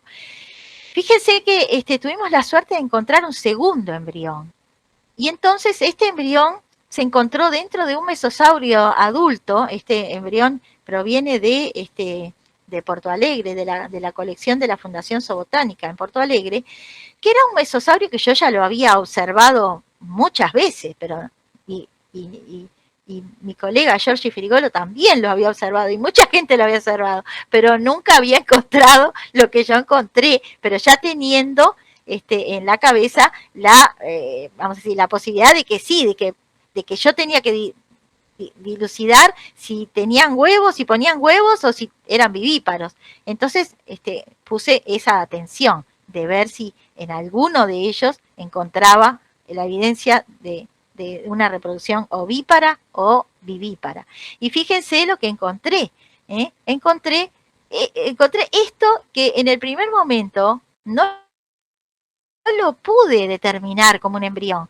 O sea, me salvó de que vi estos huesitos que ustedes ven acá, que dije, no, esto es un pie, ¿no? O sea, era un pie de un mesosaurio, y era un pie tan pequeño que no debía ser nada relacionado con el espécimen adulto. Y bueno, finalmente entonces reconstruimos este embrión, y entonces obviamente que en el paper que publicamos en 2012, nosotros pusimos que los mesosaurios podrían haber sido vivíparos. Y quizá lo pusimos así también porque yo pensé que iba a ser el paper más fácil para publicar en toda mi carrera, y fue el más difícil. y quizás el que me generó mayores tristezas, ¿no? Porque los revisores no querían que nosotros utilizáramos la palabra huevo, ¿eh? O sea, no queríamos que nosotros dijéramos que teníamos un huevo y que teníamos un embrión y que estaba siendo retenido por la madre. Entonces, obviamente que tuvimos que optar por poner que podría por dejar la posibilidad de que hayan sido vivíparos los mesosaurios, pero también la posibilidad de que hayan tenido este tipo de reproducción donde el embrión se retiene en el útero materno y en el oviducto, y entonces los periodos de incubación se acortan para proteger justamente a la reproducción de la especie.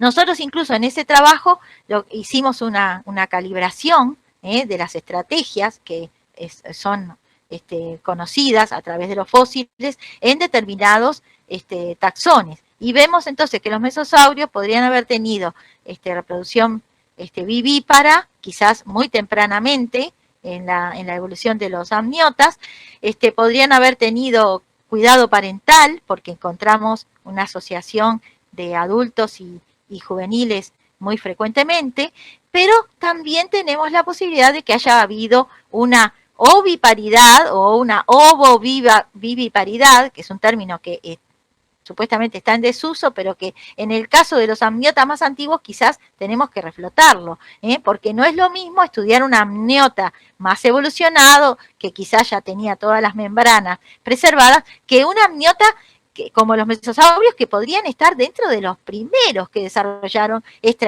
estrategia. Y por supuesto que vamos a encontrar algunas diferencias con respecto a lo que vemos en formas más evolucionadas. Y entonces yo pienso, quizás aquí están los amniotas más antiguos, y aquí están los mesosaurios en la cuenca del Paraná, ¿no? ¿Cómo habrá sido el contacto o la relación entre estos grupos, ¿no?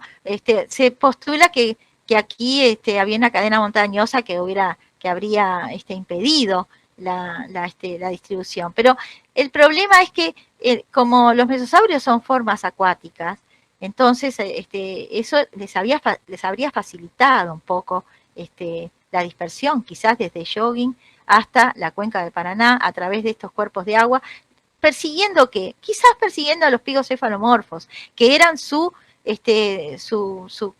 alimento preferido, al cual ellos se habían adaptado. O sea que son hipótesis que nosotros tenemos de trabajo, pero que son válidas hasta el momento con los fósiles que tenemos. Y después, para terminar, entonces, ¿cuál habría sido la implicancia de este descubrimiento de los mesosaurios en Uruguay y en Brasil? Bueno, corroborar o descartar hipótesis previas, o sea, porque el origen del huevo amniota era pura teoría. Nosotros ahora tenemos una evidencia, y entonces eso es lo importante, tenemos la evidencia del tipo de reproducción de evidencia reproductiva en un taxón que podría ser equiparable, que podría estar en depósitos de edad equiparable al de los primeros amniotas. Entonces, fíjense, esta es la hipótesis de Carroll, que él postula que en realidad el huevo amniota se desarrolló, o sea, y sus membranas se desarrollaron en tierra firme. O sea que se desarrollaron para adaptarse a esa nueva vida de estos animales en tierra. Entonces los huevos habrían sido de mayor tamaño y con mayor cantidad de yema, reduciéndose entonces gradualmente los estadios larvarios. La segunda hipótesis, esa hipótesis de Carroll, respecto de lo que nosotros tenemos para los mesosaurios, no estaría corroborándose, no la podríamos corroborar, pero obviamente que todavía quedamos a la espera de los resultados que tengamos en los estudios que vamos a hacer de las dataciones de las bentonitas de Mangrullo y de los estudios de paleomagnetismo para un poco redondear, ¿no?, este tema que nosotros ya venimos trabajando desde hace mucho tiempo, pero que tenemos evidencias, como les dije, de la flora y de la fauna, que es prácticamente muy, muy similar a la que aparece en los depósitos con los amniotas más antiguos. Y fíjense esta hipótesis de Romer, ¿no? El huevo amniota, dijo Romer, aparece en animales acuáticos que por presiones relacionadas con predación y deterioro del ambiente, como por ejemplo la desecación, tuvieron que adaptarse a poner los huevos en tierra. Esta hipótesis para mí es corroborable con los fósiles, con los materiales que nosotros hemos encontrado en Uruguay. Y después también corroboramos esta hipótesis en la cual están involucrados varios colegas, incluido mi colega Laurin, que ellos plantearon que el huevo amniota surge en animales que retienen sus huevos en el oviducto hasta avanzadas etapas del desarrollo o que son vivíparos. O sea que tenemos esas dos posibilidades. La necesidad de intercambio con la madre habría sido la que favoreció el desarrollo de las membranas embrionarias. Por eso nosotros decimos que los mesosaurios quizás no tenían todas las membranas que vemos en el huevo amniota de hoy, pero que tenían las más importantes, las que le permitirían alimentarse, respirar y tener entonces un contacto vital con la madre, ¿no? Y entonces, ¿qué cambió? ¿Qué cambió estos estudios que nosotros realizamos y estos hallazgos maravillosos que realizamos acá en América del Sur, en Gondwana? Y cambió que ahora entonces, si bien nosotros teníamos que el primer registro, el origen de los amniotas, más o menos a los 290 a 300 millones de años, tenía casi 60 millones de años de incertidumbre hasta el primer registro de reproducción amniota, 60 millones de años después de que ellos aparecieran. Ahora nosotros tenemos el registro más antiguo del huevo amniota y de quizás cuidado parental en los mesosaurios, lo que no es poco porque llenaría entonces este vacío de información que los mesosaurios entonces están proporcionando. Y entonces, bueno, obviamente que los que estudiamos este grupo nos sentimos obviamente muy orgullosos de haberlos elegido y de que ellos nos hayan contado esta historia tan maravillosa para descubrirlos, ¿no? Y para descubrir su importancia en el origen de los amniotas y en la evolución de la estrategia reproductiva. Bueno, nada más, creo que estuve bien en hora. Les agradezco a los participantes por la atención amable y a León Felipe Chaparro y el Semillero Paleobiología por la invitación, que realmente estoy muy honrada de haber recibido. Muchas gracias, buenas tardes. Espero si tienen alguna pregunta, obviamente encantada de responder. Muchísimas gracias, profe Graciela, por esa fantástica charla y por mostrarnos estos increíbles animalitos y todas las implicaciones que tienen sus fósiles en la historia evolutiva de los amniotas. En este momento pues abrimos la sección de preguntas. Te leo un poco lo que han puesto en el chat. Te envían saludos desde Uruguay, Camila Estramil, Matías Cofre desde Chile, Sebastián Lácaros desde Lima, Perú. Carolina Thompson dice que muy bueno, muy interesante. Javier García, fabulosa charla, doctora Graciela. Matías Crawford, increíble. Muchas gracias. Bueno. Qué bueno que estén todos por allí. Qué bueno, sí. A ver, no tenemos muchas preguntas en realidad. Brenda Sánchez, saludos desde Bolivia. Que lo entendieron. Sí, es que fue un repasón muy grande alrededor del tema, ¿no? Y muy completo, entonces, fantástico. Es muy complejo el tema y había que sintetizarlo en una hora. A veces se hace difícil, ¿no? Hay tanta información para comunicar, pero bueno, intenté hacerlo lo más ameno y lo más menos engorroso, porque hay algunas partes engorrosas en la historia, y que puedan llegar a las personas que incluso no estudian este grupo, ¿no? de animales. Sí, fue bastante ameno. Esperamos que haya llegado de esa forma. Diego Rodríguez dice, muchas gracias, doctora. Llegué tarde, pero voy saliendo del trabajo. Por lo poco que alcancé a absorber ha estado genial. Saludos desde Brasil, de Jennifer Carolina. Blay Soto, felicitaciones. Matías Cofre, una pregunta. A ver. Hizo mención acerca de fósiles encontrados cerca de una zona minera de carbón. ¿Piensa usted que hay que tener más cuidado con esa industria relacionado con el registro fosilífero que potencialmente pueda contener? Qué bueno, qué suerte que me hizo esa pregunta, que la agradezco muchísimo. En realidad, yo tuve que proteger los afloramientos de la formación Mangrullo, en los que trabajo, justamente por una posibilidad que se dio en mi país de extraer el aceite que tienen esas rocas por medio de la, este, de la metodología del fracking, que es una metodología, bueno, no solo muy contaminante desde el punto de vista ambiental, sino que destruye completamente los fósiles. Entonces, bueno, nosotros acá en Uruguay hicimos un intento de protección con la DINAMA, con la Dirección Nacional de Medio Ambiente de Uruguay, que también fue apoyada por la ANI, la Agencia Nacional de Investigación, a la cual yo pertenezco, fue muy apoyada por ellos e incluso fue apoyada por instituciones internacionales como National Geographic. Entonces, pensamos que esos afloramientos iban a estar a salvo, pero la problemática que se está dando ahora es que esa posibilidad de explotar los recursos de Mangrullo, incluso han destruido algunos afloramientos ya, sigue como vigente, la han reflotado, hay algunos proyectos incluso académicos y gubernamentales que estarían entonces queriendo realizar esa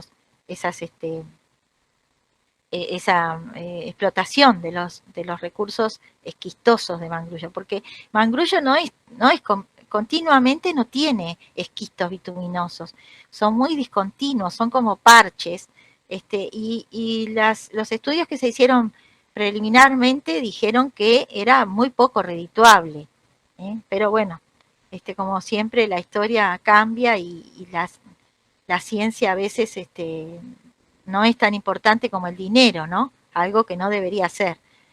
Quizás en algún momento voy a tener que pedir la ayuda de la persona que me preguntó sobre esto y de muchos otros para revertir, para que estos afloramientos que obviamente tienen que estar disponibles para otros que quieran estudiar a los mesosaurios y a todo su ecosistema. Entonces, quizás voy a tener que recurrir, sí, a la ayuda internacional para evitar que eso suceda. Y le agradezco muchísimo por la pregunta. Gran pregunta y muchas gracias por la respuesta, profe. Matías Cofre, la persona que preguntó, dice que preguntaba porque recuerda haber oído sobre Cerrejón donde se encontraron restos de la famosa Titanova y que precisamente era una zona de extracción de materiales. Sí, eso es una mina, de hecho. Sebastián Lecaros pregunta, ¿en qué se diferencian los euroreptiles y pararreptiles? Ah, muy bien. Bueno, hay muchas diferencias. Por ejemplo, los pararreptiles parecen más primitivos. Incluso los pararreptiles fueron siempre, muchos de los pararreptiles de los que están hoy en día formando ese clado, fueron considerados como cotilosaurios, ¿no? Como un stock basal en el cual salían o derivaban muchas formas. ¿En qué se basaba esa distinción? En que ellos, por ejemplo, tenían un cráneo cerrado, o sea, un cráneo anápsido, eran formas que no encajaban, vamos a decir, en las clasificaciones de otros grupos, y entonces, bueno, como que formaban ese grupo no natural, quizás, por decirlo de alguna manera, pero que era importante, que se notaba que era importante en la evolución de los amniotas. Los pararreptiles en general se diferencian por la presencia de estas vértebras, como les mostraba, que tienen los diadectomorfos y que también están presentes en los mesosaurios, que son vértebras con el arco neural ensanchado lateralmente, lateralmente ensanchado. Esa es una de las sinapomorfías, vamos a decir, del grupo. Después, nosotros encontramos muchas diferencias entre los que obviamente nuclean a los pararreptiles. Por ejemplo, los milerétidos se parecen más en mi concepto, a los pelicosaurios que a los propios procolofónidos, por ejemplo. Los procolofónidos en general son formas son robustas, no es así la palabra. Los procolofónidos son formas más parecidas incluso con los pareiasaurios, ¿eh? O sea, salvando las diferencias de tamaño que pudieron haber tenido los pareiasaurios que incluso ellos también incluyen formas más pequeñas, los procolofónidos en su forma del esqueleto, en las formas de los huesos, se parecen bastante a los procolofónidos. En cambio, los milerétidos, por ejemplo, son formas más gráciles, son formas incluso que tienen vértebras con los arcos neurales comprimidos, en vez de estar ensanchados, están comprimidos, más típico de lo que se encuentra, por ejemplo, en los pelicosaurios. Y bueno, entonces eso es un poco las características más sobresalientes, ¿no?, que tiene el grupo. No sé si con eso le contesto la pregunta. ¿Y cómo se diferencian de los eureptiles? Eso fue lo que me preguntó. En realidad, dentro de los eureptiles, por ejemplo, los captorhinomorfos, es algo increíble, porque, mirá, yo te estoy hablando respecto de lo que encuentro en los árboles filogenéticos, pero si no existiera la sistemática filogenética, y yo te digo que estoy estudiando el esqueleto de un captorhinomorfo es un esqueleto, vamos a decir, básico, ¿no? Las vértebras son anfisélicas, son notocordales, las cinturas son muy parecidas, ¿no? El escápulo coracoides y el pubis y el isquion o sea, en esas formas tan basales los huesos como que se parecen todos. Entonces tenemos muy pocas diferencias, muy pocas sinapomorfías para destacar. Y los captorhinomorfos yo los pondría más cercanos a los pelicosaurios que a los diápsidos, por ejemplo. Entonces, ellos están formando el stem de los diápsidos, ¿no? Los captorhinomorfos. Entonces, quizás lo que nosotros vemos en ese grupo de los eudiápsidos es ya formas que empiezan a mostrar en la parte temporal del cráneo diferencias notorias sobre la aparición y desaparición, como les decía, de las barras posorbitarias. Entonces, es como que hay una revolución allí en esos eudiápsidos que se sale de lo que sería la parte conservativa o conservadora de los pararreptiles y de los amniotas más basales y de los no de los aurópsidos, sino de los sinápsidos y de los amniotas en general.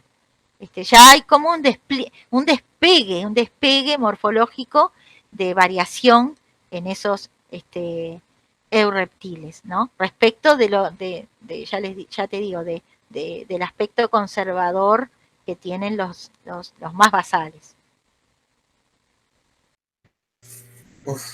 Muchísimas gracias por esa extraordinaria respuesta, profe. Y gracias por la pregunta, Sebastián. Sí, muchas gracias. Una última pregunta de Antonio Rojas. Muchas gracias por su charla.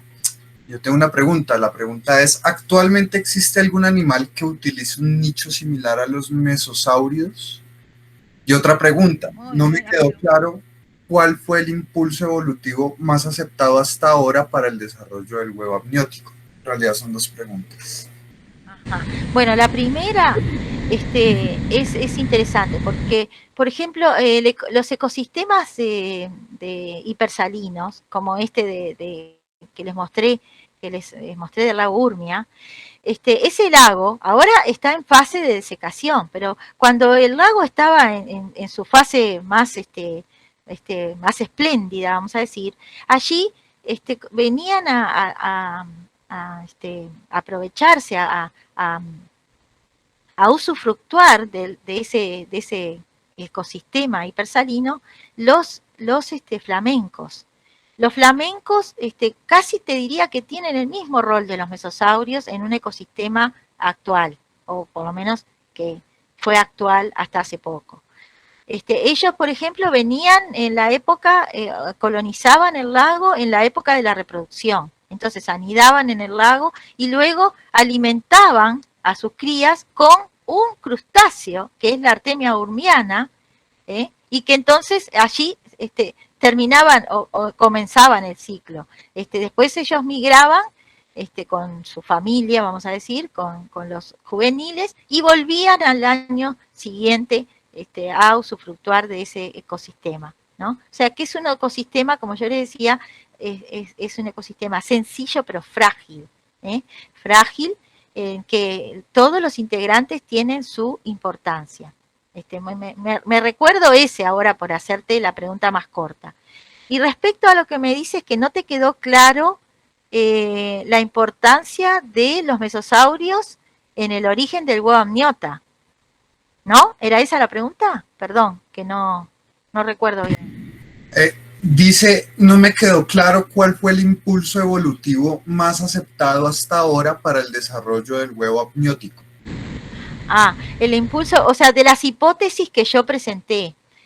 Yo presenté, como les dije, antes de que se hallaran estos restos de los embriones y para mí huevos y hembras preñadas de mesosaurios, que sería el primer registro de la reproducción amniota, verdadero, o sea, tangible. Nosotros solo teníamos teorías. Dentro de esas teorías habían varias teorías. Yo presenté, creo que 3 teorías de las que me parecieron más importantes para destacar la importancia, justamente, el rol de los mesosaurios en comprobar o no esas teorías, esas hipótesis previas. Una de ellas fue la de Carroll, que Carroll dice que en realidad el huevo amniota surge como una evolución de los amniotas a colonizar tierra firme. Entonces, ustedes saben que, por ejemplo, en un huevo de un anfibio, esos huevos tienen que ser puestos en el agua para evitar la desecación. Si no, el huevo se seca. Y un huevo amniota con membranas protectoras, uno lo pone en el agua y el embrión muere. Entonces, quiere decir que la hipótesis de Carroll no puede ser corroborada por los mesosaurios, porque los mesosaurios lo que hicieron fue retener el huevo en el oviducto de la hembra en el ambiente acuático, en el ambiente semiacuático, en el hábito semiacuático que ellos tenían y que la evidencia sugiere.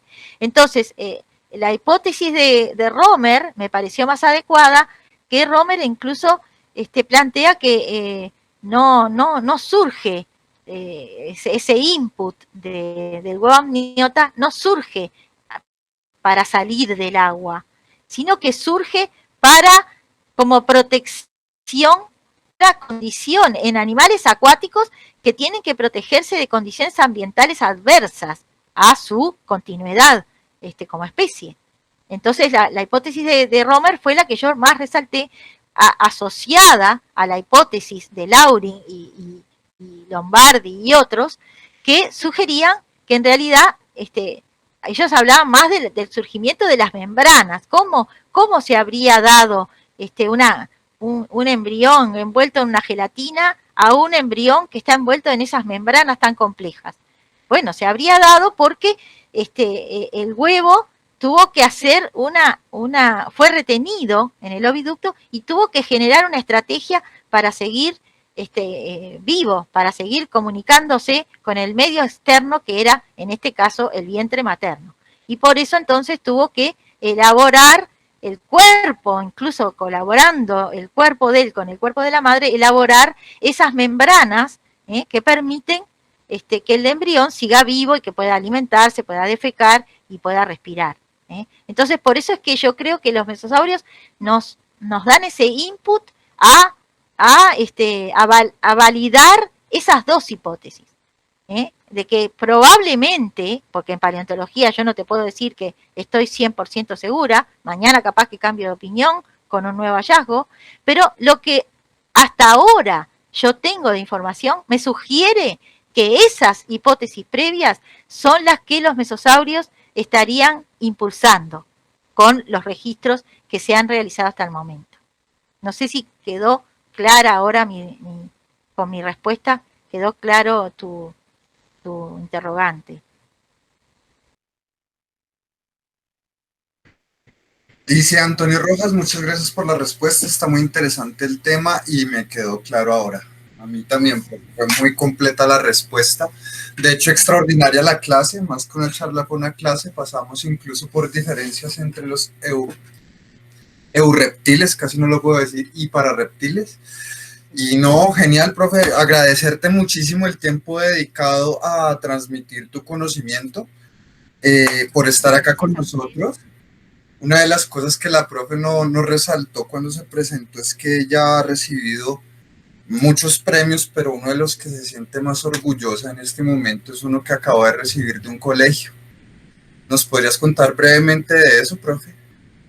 Ah, sí, estoy muy emocionada porque hace una semana recibí un email de un profesor de un colegio, que es el Colegio Seminario, donde él me contaba que en una actividad que se hace anualmente en una materia que se llama Natural Science en ese colegio, se les solicitó a los chicos proponer a una mujer que haya cambiado la ciencia, que ellos pensaran que había cambiado la ciencia. Y los chicos trajeron mi nombre, asociado al de Mary Anning también. Entonces para mí fue realmente un honor, un orgullo que sentí. Me sentí emocionada de que esos niños, esos adolescentes, hayan pensado que yo podría haber sido una mujer importante para la ciencia. Imagínate, ¿no? Lo que se siente en ese momento. Yo les agradezco muchísimo, puse un post en el Facebook, en mi muro, justamente para decir que me sentía completamente honrada y que había recibido otros premios en toda mi carrera, pero creo que este fue uno de los que más me emocionó. Evidentemente me sentí muy, muy halagada. Y bueno, la semana que viene vamos a hacer una actividad, ellos me van a hacer una entrevista por online, por supuesto, y yo les voy a mostrar algunos fósiles, y bueno, ellos van a preguntarme sobre cómo llegué a ser paleontóloga, me imagino, y cómo llegué a encontrar, ¿no? Cómo me llegué a interesar por estos mesosaurios tan maravillosos. Y bueno, veré también de contárselo sin emocionarme. Ay, profe, ese impacto que tenés también en la juventud es muy bonito porque pues es lo que estimula también, ¿no? Y ese es el impacto que esperamos que tenga la divulgación y a eso te quiero agradecer también, darle las gracias a los compañeros del semillero, que ellos son los que hacen todo esto posible, el maravilloso equipo de trabajo que es el semillero de paleobiología de la Universidad Nacional. A ustedes que vinieron y, profe, un abrazote, muchísimas gracias. Muchas gracias a ti, y la verdad que también quiero decir que es tan importante la labor que hacen ustedes, y por eso también me siento orgullosa de haber participado de este seminario. Muchas gracias, León. No, gracias a ti, profe.